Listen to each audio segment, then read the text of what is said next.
everybody. Thank you for joining us today. Today we're going to be speaking from NSA South Potomac with Chaplain Salito and his wife Rita. I'm Julia Apicella, and I'm the Fleet and Family Support Center Work and Family Life Specialist. Today we're going to be talking about ways that you can, kind of some tips for you to have an organized household during COVID and keep the peace at home.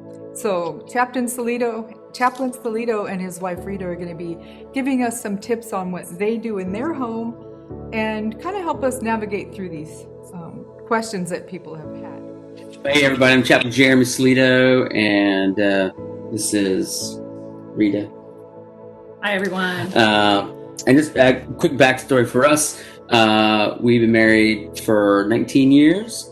And been doing this Navy thing now for about 10. Obviously, COVID has been a big wrench for us. So we're both been teleworking, and we got 3 kids at home. So, what have you done to kind of convince your children that how important it is to keep the mask on? So beating them into submission is not an option. Yeah. Sorry. That seems to be a joke. It's honestly a joke. Trying to get some humor in this. So I think, again, communicating the why. And so there's some bit to say, hey, this is outside of what we want. This is what is mandated by the government. And so we follow the rules. And so science is saying that this is going to be help us to keep from catching or keep from spreading. And so, yeah, the kids are looking for probably, well, what is comfortable right now. If they're little, like, they might be kind of frightened about it. They might even have some association with catching COVID to wearing a mask somehow. So you can kind of ask them, hey, if they're pushing back, so why are you afraid? You can ask them, let them share. Have those conversations, yes. Yes. And if they're littler, I've heard that people make it a game too about wearing the mask, and maybe get a cute mask with Mickey Mouse or something like that on it. So it's like playing dress up, kind of. Exactly. That's kind of what I was going to say too. And just, especially if they're smaller, just giving them like trial runs in the house wearing the mask, just get them used, let them play with the mask, let them engage with the mask, let them, imaginative play. You could do some house play in the home. Like if you've got little preschoolers, let's play house and let's put our masks on, and we can play doctor and put our masks on, and then we can go to the store and put our masks on. So just getting real creative with the play aspect, I think for the little ones can be helpful. And then like having cool masks obviously is always going to be a benefit. If they've got like character themed masks or things like that, they're going to be more likely to wear them. And I think using story to explain the purpose of the mask can be helpful too. Just saying, so we do things that every day we do things to help us stay healthy. So we brush our teeth twice a day, and we exercise, and we try to eat fruits and vegetables, or things we do to try to keep our bodies healthy. And wearing a mask is just like that. We want to protect ourselves, but then we also want to help the people outside of us, out our home, to stay healthy too. So we put our mask on to keep our germs to ourselves. Just getting real creative with the story aspect of it, I think, can be helpful. And then, you could always task them as being the mask monitor. Kids like, they like, when you're a kid and you're at school, like being the line reader or the light person who turns on is amazing. So, every day you could assign a child to be a mask monitor. So today is your day to monitor masks, and today somebody's not wearing it, put your mask on. So that's it. Those are some really good points about masks for young children, especially the preschool ages who do not want to wear them at all. You're kind of making it fun for them. So thank you for those recommendations. And part of that also is the social distancing aspect, staying 6 feet away from other people. What do you tell them with regard to that when you're out in public?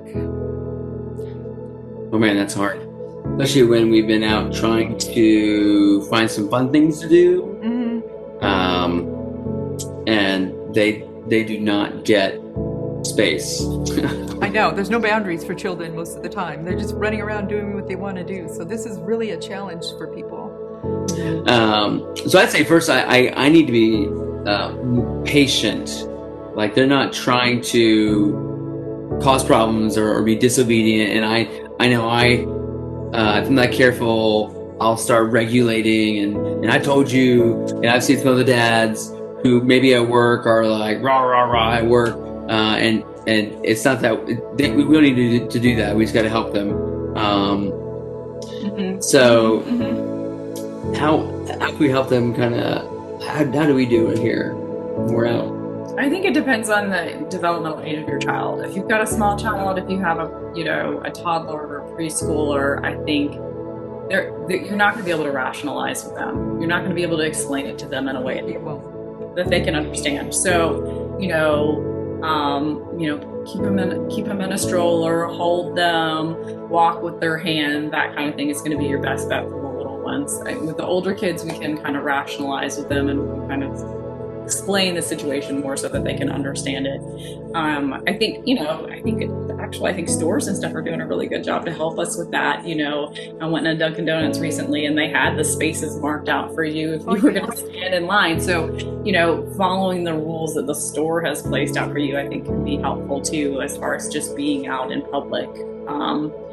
And just realizing, and I think evaluating the environments that you're going to be in, I think is also helpful. If you're going to go to the beach, it may not be a realistic expectation for your kid to social distance. Mm-hmm. And so you may not just want to go to the beach right now. Or if you want to go to the beach, go at off times, go right before sunset or go right early in the morning where there are not going to be people there and you don't have to try to micromanage your children. I think it's important to take the environmental context into consideration. Mm-hmm. And then as far as friends go, I know that, there's some talk of people kind of following, like, creating pods or quads of people in their immediate social circles that are living in the same way that they are, mitigating risks, not engaging and, are engaging in social distancing, are wearing masks and those kinds of things, and then kind of making that your inner circle. And so if they do have relationships where they don't have to necessarily be social distancing all the time, I think that's a strategy that we can use as well. But whatever you feel. Good idea. You have to feel comfortable with that, and you have to have communication about that, and you have to feel comfortable with how each family is living their life and managing the virus. So. What are some other ways you've helped your children since they're social distancing and they can't socialize most of the time? What are some creative ways you've helped them be entertained at home? I've used the phrase recently a lot with my kids. Children have entertained themselves outside for thousands of years. I like that. That's a good answer. Because they have figure it out. They have, well, and the thing is, brain development, says that we can be conditioned to expect eventually this input. And so if they've been expecting and been conditioned to receive this input constantly, it's not that they're necessarily wanting what's bad, is that they're just not going to be conditioned to expect either screen time or things offered to them and programmed for them. So to go from everything is structured for them, everything is programmed for them, even this idea that, even what they're programming online is just so on demand. Mm-hmm. So to all of a sudden go, oh, well, then I've got to figure it out. There's a mental activity there that they're just not used to. And so giving them the grace and kind of helping them learn how to make those steps. Yeah, I was just going to say creativity, it comes out of boredom. We don't develop the plans, and we don't create the masterpieces, and we don't do those things unless we're bored, because then we're forced to come up with something. So boredom's not a bad thing, even though it's uncomfortable for us as parents. So just keep encouraging them to, play in their room, go outside. Providing resources, I think, is helpful too. If you have the means, we bought our kids an outdoor swing. a tree swing, and that's been a lifesaver for us. They'll just go out there and hang out in that. We were also fortunate enough we bought some outdoor, rec things like bikes and trampolines and things like that. So if you have those resources, that's great. But they don't need that. They can use bubbles, sidewalk chalk. There's all kinds of creative things. They have things for the bathtub where you can paint in the bathtub. There's all kinds of creative outlets that they can use to entertain themselves. So I think that's a suggestion. Yeah, and again, kind of helping them with that transition, and to learn that boredom is the fertile ground for creativity. So they have to push through. And our kids, it takes a good 30 minutes of them kind of complaining about that transition, and after about 30 minutes, they're fully engaged of entertaining themselves. Another strategy that I would talk about, and my friends and I would do when my kids were younger, is they have sometimes their rooms are just inundated with toys, and so they don't know where to go because there's so much to choose from. It feels overwhelming. So a lot of recommendations include like going through their toys, weeding them out, and then putting them in a box, like not getting rid of them, but putting them in a box and then putting them in a closet where they can't access them, or in the attic, and then pulling those toys out in a month or two so that they're like new. And then you take the toys that they have been playing with and you put them up. So there's kind of exactly right. I think that could be a really helpful strategy because it's not overwhelming. They don't have too much to choose from, but then there's the novelty of like, oh, it's like a new toy, but it's not. They do that at the child development centers on the military bases as well, just to keep everything kind of new and fresh for them, and then they're excited when they see it again. Exactly. Yeah, and it can also be based on whatever topic they're learning in school. You pull out certain things during those times as well. Yeah, so that's an excellent point. And kind of leads into another question. Is there a way for children to socialize with their friends safely right now? And you did mention earlier that if you know certain people, you live by them, maybe your neighbors, and you know that they're social distancing and everything. So is there a way for your children to maybe play with their children safely?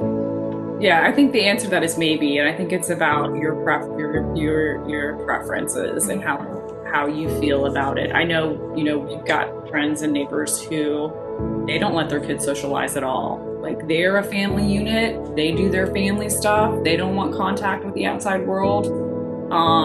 And that's fine. Like that's their choice, and that's what they feel safe and comfortable doing. And I know that there's other families that they've kind of formed their own pods or quads or whatever we want to call them, and they engage in relationships because they've come to the understanding that this is what works best for them. They're comfortable with how they're practicing safety measures within both of the families. So I think it really just depends on your comfort level and what feels sustainable. If it doesn't feel sustainable for you to just hunker down and be solely your family only, then you've got to adapt and figure out what works for you in this period of time. And one of the families that we connect with, as far as kind of like in a pod, it's the understanding between our two families is kids stay outside.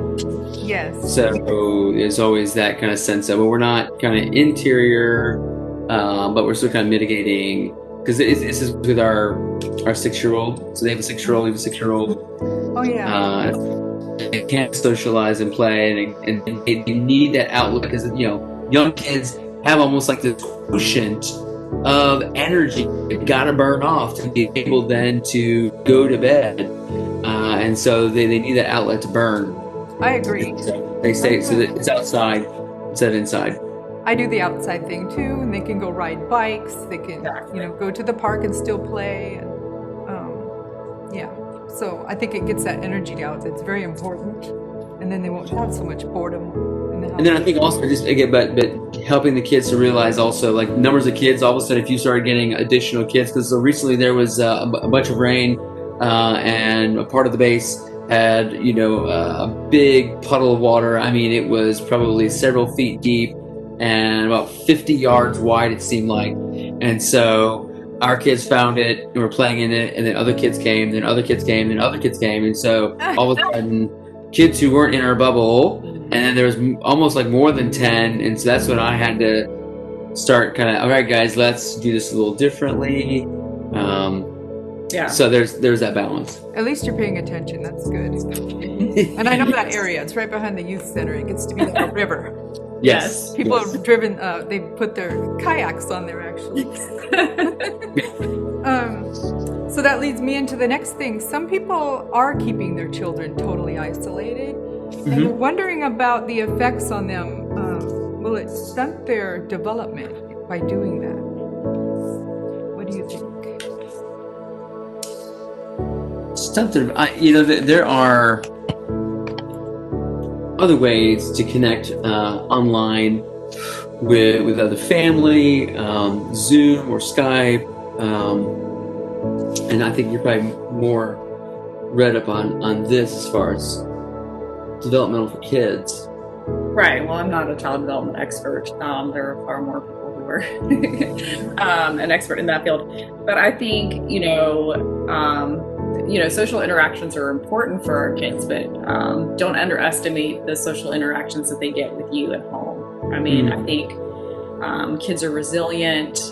They can go through hard things. I think we've seen that in ourselves. We're all going through a hard thing and have been for months and months, and we're still fighting and we're still moving. So kids are resilient, they're adaptive.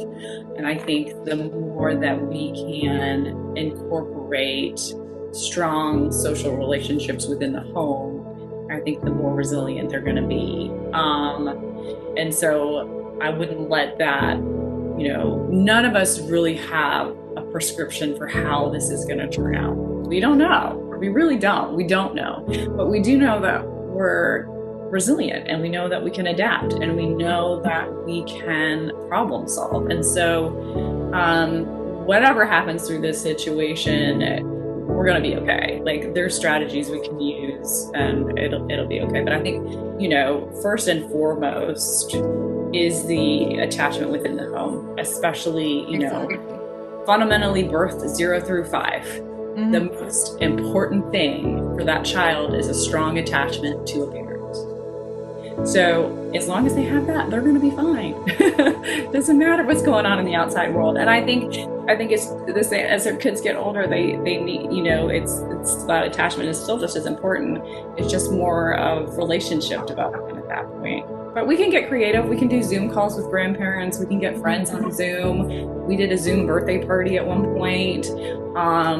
There are things that we can do to help foster that social interaction if you don't feel comfortable doing that thing. And then don't be afraid to ask for help. If your kid's struggling, ask for help.